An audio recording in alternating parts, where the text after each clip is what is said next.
रात्रीचे 12 वाजत आले आणि आमच्या मॅडमला काही अजूनसुद्धा झोप येईना.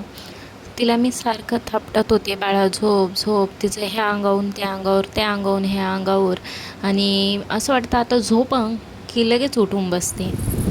घ्या असं अंगावर. रात्रीचं आमचं म्हणजे बरं, हडगाई 1-2 करते घंटे झोप. चालतं आणि आपण तिला थापटलं नाही, "मम्मी हाडगाई कर, मम्मी अंगावर दे, 1 घंटा मम्मी झालाय असं हडगाई कर, चालू आहे. मम्मी तसं कर." कंटिन्यू सुरू असतं. तुमचंही बाळ असंच करतं का? मला नक्की कमेंटमध्ये सांगा. आणि शक्यतो 1-2 वर्षाचे जे बाळ असते ते सध्या त्यांच्यात म्हणजे डेव्हलप होत असतं. त्यांना दिवसभर जे काही खेळलं ना ते त्यांच्या डोक्यात फिरत असतं आणि त्यांना रात्र झाली का तरी त्यांना असं वाटतं की आपण आता खेळतच राहावं आणि त्यामुळे ते झोपायला एवढे परेशान करतात. मला इथं जांभळे येणं सुरूच होत्या आणि तिचं मात्र धिंगाणा घालणं सुरू.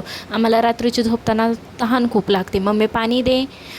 असं झोपायला घातलं की परत पाण्याची आठवण येते. बाळ जवळ लागतं आणि नाही दिलं की मग परत रडारड सुरू होते आणि हे असं आमचं काहीसं रात्री सुरू होतं.